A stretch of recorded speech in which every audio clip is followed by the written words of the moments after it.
Carson Beck was Florida, Mr. Florida, which is basically the equivalent of the Heisman for Florida football. Interesting thing is he's only a junior. That makes it impressive. Wins a state championship, which is the most impressive thing. 8A school in Jacksonville winning a state championship hasn't ever been done. And I'll say this now, they did it fairly easily. Like, running through the playoffs, like, they were basically playing 7-on-7, just carving folks up. Right. So we're going to bring him on because he's been busy. Carson, how you doing, man? I'm good. How you doing? I'm great. We got his dad, Chris, here. Chris, good? Absolutely. Yeah, Chris just smiling over there, man. Man, if I knew my son just is gonna get a full free ride, I'd be happy. I'd be a happy man too. We really should be asking, like, how do you go 6'4.5", 230 with a kid? Like, I mean, I need that. I need to know that. The formula. What do you feed guys like that? It didn't come from me. Okay. Yeah. What was it? 6'4.5"? Is that what Florida said? Yeah. 6'4.5", 225. Like, official. See. 225, huh? 226, actually. Oh, you said don't jip him. Okay, Bow up on all you. right. He got He's his gonna little, bow up on you real little quick. chest in him right now, man. Just push-ups before he came in here. I ain't mad at that. In full disclosure, I work with Carson. I work with Jeff, so I'm gonna get that out of the way. With 6 points. You're their handler. I'm Is not. that correct? No, Is that the man, correct stop. termination? See, you can do this to Quincy because he's in Atlanta. You ain't gonna do this to me right here. So they've been going through this recruiting process, which we've been talking about really since a year ago, about it heating up, and it has. It's heated up to a level that very few people get the chance to experience, and it's really not that much fun, is it, Carson? I think it's fun. You still having fun with it? Yeah. Okay, I'll ask you that again in, 3 months? I mean, it should be fun. This is the most pure it is. Once he actually signs it, hey, man, all bets are off. Wherever he goes, you are nothing more than a snot-nosed freshman. Now you got to prove everything all over again. And each step, it gets more business-like. Trust me, embrace every part of it. Eat all the steak that you can, the scrimps, anything else they give you, because that's the only reason I took 5 visits. When I realized you can get filet mignon, I thought a sirloin steak was no, dead serious. So my visits made absolutely no sense. I had FSU, Miami, Georgia Tech, FAMU, Morehouse. I went to FAMU and Morehouse off the strength of relationships, and I said, hey, what y'all serving? Okay, we serving this? I'll be there. So first question then for Carson, will you take your official visits based on what's on the menu? Heck no. No. What are the places he's going? One of the places has a cafeteria big as Boost Sports Performance. It makes no sense. Let's talk about that first. Let's talk about Alabama first. Alabama, last summer you go to camp there. They offer you commit. Just talk about your time at Alabama, the camp, and really just getting to know Coach Saban and the staff that they had there, and what made you jump out and commit pretty much right away, a week later? Yeah, so, I mean, obviously it's Alabama, top school in the country. They just came off of a national championship. So getting an offer from them, even just being recruited by them and going up to their camp was exciting enough. But then kind of what they had planned out for me, I had no clue that was going to happen that day, obviously. So I met with Coach Saban that day, met Coach Loxley, all the different coaches, kind of went around campus, saw the campus. Obviously, it's a beautiful campus. But, I mean, I just got super excited about that. And, I mean, that's kind of what led me to commit. As anybody would. I mean, You walk around Alabama, I get excited, and I'm 42 years old. I know I don't look it, but I'm 42 years old. So I get excited. Chris, talk about it from a dad standpoint. Just you were there, obviously, at the camp, and seeing them take your son in a golf cart to Nick Saban's office. How cool was that? It was very surreal. It was impressive. A whole lot different than going to the Naval Academy where they're going to shut your head, shave your head and, kick you to the curb and become a plebe. It was first class. They treat everybody there was just incredibly respectful. And the process that they evaluate talent with all their athletes was, to me, impressive. Mm-hmm. You could tell that it was a CEO and a great leader with a fine-oiled, system and a process to evaluate talent and go secure them. Just so you know, James, Chris played at Navy. Oh, okay. Yeah, he played linebacker at Navy back in the day, a few years ago. A couple years back. Yeah, just a couple. So let's get straight to the point here. Where do we stand right now? Where do you stand right now in your commitment with Alabama? So Saturday, I actually called Coach Saban, let him know. I was like, hey, I'm opening things up. I just want to make sure that I make the right decision at the end of the day. but it was a really good conversation with him. I mean, he totally understands it, and I respect him. He's a great guy. I mean, obviously, I still have Alabama as a top choice just because, I mean, Nick Saban's there. Like, although all these coaches kind of parted ways and went to all these other schools, I mean, you still have one of the greatest coaches of all time coaching there, and that's a big deal. So you called Saturday night and decommitted essentially, and you're still alive, which is impressive.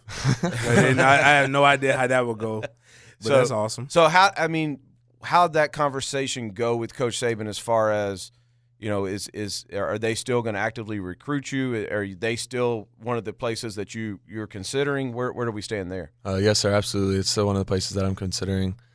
They've actually kind of, since that call, they've been talking to me more, calling me more. They're like, hey, we still want you to come up. Like you were our guy. Like, we still want you to come here. We still feel like you can come here and be an impact player. So. What about quarterback depth chart? So at Alabama, they've got this guy. I don't know if you've heard of him, James Tua, and that's all I'll say because I can't say his last name. Mm-hmm.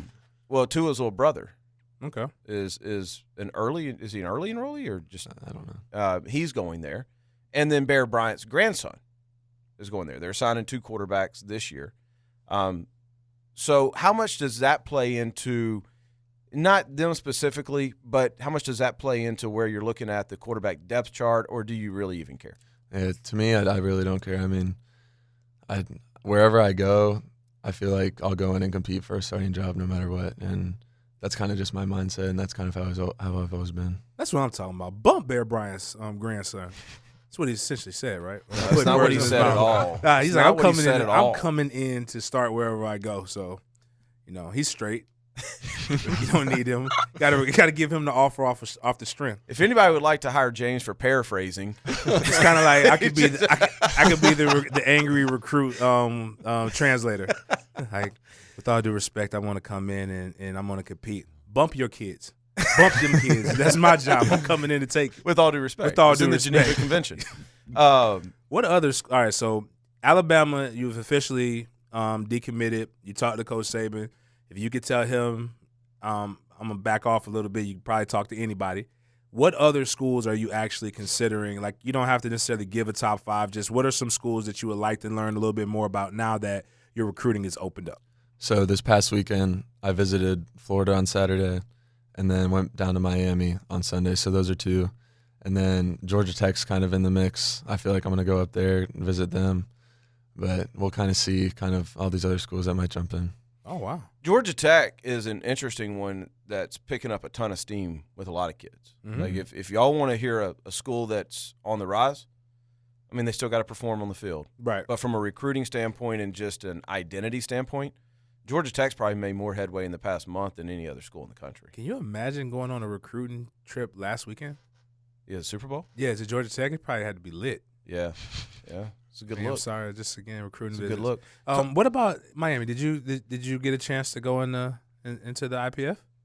Mm-hmm. It's pretty sweet. I mean, I was actually down there last summer for camp and kind of threw for them, and they just kind of had the layout for the indoor.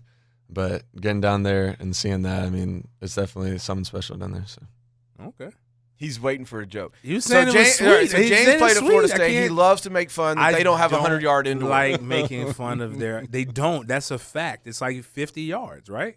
What are you talking about? The indoor, the IPF is like they have it's 5, 100 10, 15, 20. It's 100 yards. It is? Yes. Okay, well, I'll get that. I haven't been, so I'm going to take your word for it. You said it's 100 yards. I don't know. You may be wrong on that, Carson. No, I'm right. You want to put a little wager on it? Oh, you can't do that. Never mind. Wait a minute. Okay, hold on. Time out. Because it's 100 yards from end to end, but the field isn't 100 yards. Or is the field 100 yards? No, it's 100 yards. I'm pretty. We need to fact check. Pretty positive. We got to fact check that. Because if that's true, then James, you owe an apology to all 37 Miami fans. It's not my fault. They numbered it wrong. Like the 20 is. I'm not the smartest 5, 10, man in the 15, world. 20. But 25 ain't. 25 is if that's the half line. That's not 50. I mean, that's not 100. But either way, tell us about Enos because he recruited you, right? Mm-hmm. So that's probably part of the thing about that. So tell us a little bit about what makes you like Miami and then what makes you like Florida. You kind of talked a little bit about Georgia Tech, but we got people who, for whatever reason, like those schools too. So with Coach Enos being an Alabama quarterback coach, kind of already have a relationship developed with him. So that's kind of how the Miami recruiting kind of started. So the scheme that he runs, obviously with him being the offensive coordinator, the scheme that he runs, he feels like I fit pretty perfectly. And, I mean, I love it. I mean, what he does is similar to what a lot of NFL teams do. And I feel like, I mean, he says that he would be able to develop me into kind of the further years in football. So, and then with Florida, I mean, it's an hour, 30 minutes from home. I mean, they have playmakers all around you. And then if you look at Coach Mullen and Coach Johnson's track record of quarterbacks that they've had, I mean, they've constantly put guys into the NFL. So that's a big thing for me. Let's back up on the Florida visit for just a second, because I was, again, disclosure, I was with Carson at Florida. Just talk about that day in general, your general thoughts, and I'm going to ask Chris, I'm going to ask you to echo this as well, about what Dan Mullen has going on down there, Coach Johnson, and it's just kind of the vibe that you got in Gainesville. Obviously the fans they're huge. Like, I've been to a few games there. It gets super loud in that stadium, and that's a huge factor. I mean, it's high, like at the hype. But anyways, back to the visit. So, I mean, Coach Mullen, I feel like after last year, kind of repairing the team, I guess you could say, back to bowl win, that kind of season, I feel like they're definitely going to start coming back up. And especially with the 2019 class that they just got, some of those recruits, I definitely feel like they're going to come back up, like I just said. What, you grew up a Florida fan? Yes, sir. Okay. Listen, man, somebody's got to root for him. I'm not even gonna hold that against him. You're not gonna make me dislike the kid because he's a Florida fan. So, Chris, talk about your son, hour and a half away, or even Miami, 5.5 away, something along those lines, depending on how fast you drive. How big would it be for him to stay in state for the Beck family, or does it matter? We've just, my wife Tracy and I have just taken the approach that we'll support him wherever he goes. Really look at him, making the decision. Is it the staff that's in place, the continuity, the leadership and the development is huge. As a young man, going out into the big world and playing the big game on the big stage, and what they want to try to accomplish. Are they going to come out of there reaching their goals in all facets? Academics, everything. So being in state, yes, that would be huge. Mm-hmm. But it doesn't preclude, that we're open to other opportunities where he wants to go, but full support. But Coach Mullen, that visit was impressive. There was an aura and there was a passion going on. You could see it in the recruits and how they interacted with each other. And they had some dudes in there. Mm-hmm. Did you eat them ribs? Them relationship ribs? Mm-mm. Thank you. Okay. So, Mr. Snell, stop talking about your dry ass ribs on that's not what got Carson to like. It was Sonny's. No, but he claims that he made them. I don't know if he owns the Sonny's or whatever, but I'm glad you did, because the last group of kids that ate them ribs got sick. But it was good that you. No, I mean, I'm more concerned about the kids getting sick, but just people brag. But all being said, I am very, very happy for you. Very, very glad with the development of Denny, especially in 6 points. If nobody's training if your kid's not training with 6 points and you're in the Southeast, I have to ask if you actually care about your child's development. But I mean, you guys doing numbers. They got some really good guys, and obviously, congratulations as a father for what you're doing and being involved in your son's life. And you got the grades, you got everything going for you. Just stick with Alabama or Georgia Tech. I don't really care about the other schools. Outside of that, just don't go to the other two schools. We got to ask this. So, is there a timetable now moving forward? So Alabama's decommitted, so you've opened up, so it's going to allow you to kind of see what else is out there. What's the timetable, or is there a timetable? What's important to you as far as that's concerned? So probably deciding sometime between spring and before summer, just to make sure that's kind of knocked out of the way and just kind of start focusing on next season. You got a state championship to defend. Mm-hmm. I mean, that's big stuff, and a Florida State Player of the Year with somebody else in the room who I think is going to try to have something to say about that one. What about so this whole official visit thing? Have you heard about this, James? Mm-hmm. You can take officials in the spring now. Yes. It don't have to be in the fall. So you can take officials in the spring or in the fall. Have you thought about that at all? I mean, with early enrolling too, I mean, that makes sense. I might as well. So kind of mix it up a little bit, maybe? Yeah. Yeah. I guess so. So I mean, it's a sometimes different look to the campus in the spring. Yeah. So you I actually kind of wouldn't- get a chance to really see what it like during football season. Of course, it's gonna, especially if they're winning, it's gonna be rockets. It's gonna be all this stuff. In the spring, ain't nobody really getting crunked at baseball. Florida's not any good at basketball anymore, so you know they're not getting crunk at the O Center anymore. So I mean, like Georgia Tech might be. I don't know. Miami, they have basketball down there, Yes, right? they have basketball. Okay, but they have a good baseball team though. So I mean, those are things like it's different. And I think a lot of people should go see what the college campus actually looks like outside of football season, get to understand the academic side of it for the just in case, and really get a chance for those coaches to really get a chance to one-on-one. Because you would probably go do a spring ball, right? Mm-hmm. So you see how they actually interact and practice. Because that's what it's going to tell you. Right now, you're the pretty girl at prom. They all love you, and they're going to say, man, you're the greatest thing since sliced bread. But you need to go see what happens when they're yelling and cursing and make sure that that's the type of person. I personally don't care. Cursing is a part of football, but if that's not your type of – you want to go see what that coach is like in real life. So I think it's smart. Now, we're going to bring on Jeff Sims next segment, but it's an interesting thing, and I think this is cool, that you and Jeff have been throwing together. We used to do, every Sunday at 2 o'clock, and now all this is happening, and there's a chance that you would be at a rival school. Have you thought about that? I mean, a little bit. I mean, I guess y'all are already at rival schools now in high school, but just on a much bigger stage. Mm-hmm. At that next level, that's pretty cool, isn't it? Yeah, it's definitely cool. I mean, especially going from when we were like 7 years old, just playing like Pop Warner football, and then coming to high school, and now we're at rival schools, and then a possibility in college. I mean, it comes full circle. Chris, that's kind of cool, isn't it? It's incredible because I had the opportunity to coach Jeff and Carson on the same Pop Warner teams. And Wow. seeing what these two young men have become and the respect that they have for each other and what they're doing not only for their schools, all the top football players in the 904, it's pretty impressive because it has an impact with all the schools that are coming in there. And I've heard them specifically talk about other players, which just opens up all the avenues for these other athletes. That's phenomenal. I had a question come through on Twitter that I want Yeah. to make sure I get to. I don't know if you saw the same thing. Baseball. Somebody asked the question about baseball. You were originally a baseball commit at Florida. What role does baseball play in all of this? None. So I'm actually done with baseball. So done with baseball. Done. Makes my job a lot easier. James. Okay. Is that the same question you Yeah, saw? that was the same question I was going to ask. Yeah. Well, Carson, congrats, man. Best of luck to you. Of course, I'll be seeing you tomorrow night, right? Absolutely. Tomorrow night.